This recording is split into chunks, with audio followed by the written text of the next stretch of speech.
আজি বনাবলৈ লৈছোঁ মাছৰুমৰ চব্জি। মাছৰুমখিনি প্ৰথমতে ওপৰৰ লেয়াৰটো গুচাই ধুই মেলি ক্লিন কৰি ল'ম। লেয়াৰটো নুগুচালে খাবলৈ কিবা পিছল পিছল নিচিনাও লাগে, সেইকাৰণে মই এনেকৈ ওপৰৰ সেইটো গুচাই লওঁ।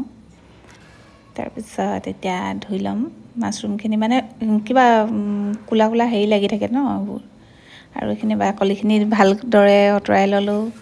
2-3বাৰমান ধুই ল'ব, যদি মন যায় নিমখ অকণমান দি ধুইও ল'ব পাৰে। মাছৰুমটো যে মোৰ খুব প্ৰিয়, সেইকাৰণে মই যেনেকৈ তেনেকৈ মানে বনাই ট্ৰাই কৰি চাওঁ। এয়া চাওক সম্পূৰ্ণ ক্লিন হৈ গ'ল। এতিয়া টুকুৰা টুকুৰকৈ এইদৰে কাটি ল'ম।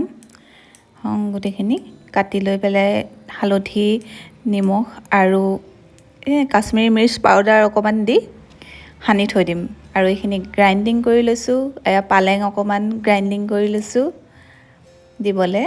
আলুকেইটা কাটি ল'ম। এইখিনি চব ধুনীয়াকৈ সানি থৈ দিছোঁ অলপ দেৰি। আলু কাটি লৈছোঁ। এয়া পাঁচফোৰণ দি দিছোঁ কেইটামান, শুকান জলকীয়া ইউজ কৰিছোঁ আৰু হালধি দি দিম। আৰু এতিয়া এই পেষ্টটো যে যোনটো বনাইছিলোঁ, বিলাহী, নহৰু, আদা, জলকীয়া পেষ্টটো দি দিছোঁ। এইখিনি অলপ দেৰি ভাজিম, অকণমান তেলটো এৰালৈকে, মানে বিলাহীখিনি অকণমান সিজালৈকে আৰু লৰাই সিজাই ল'ব। তাৰপিছত তেজপাত দি দিছোঁ।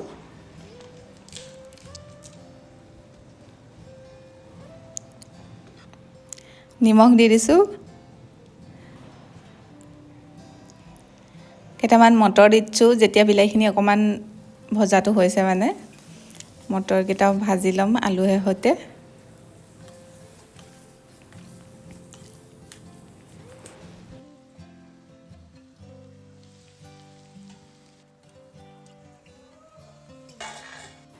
আলুটো অলপ চাই ল'ব সিজিছে যদি, মানে এইখিনি দি দিবলৈ, মাছৰুমখিনি দি দিব। নিসিজাকৈ নিদিব, কিন্তু অকণমান সিজিলে দি দিব। আৰু এইদৰে অলপ টাইম ভাজিব। মাছৰুমখিনি অলপ গলি যোৱা নিচিনা হয়, তেতিয়ালৈকে ভাজিব। তাৰপিছতহে এইটো পেষ্টটো দিব, যোনটো পালেঙৰ পেষ্টটো। তাৰপিছত পালেংখিনিও অকণমান সিজালৈকে ৰাখিম। ইয়াত আপোনালোকে মন কৰিলে কিটচেন কিং মছলাও ইউজ কৰিব পাৰিব। মই আজি একো মছলা ইউজ কৰা নাই।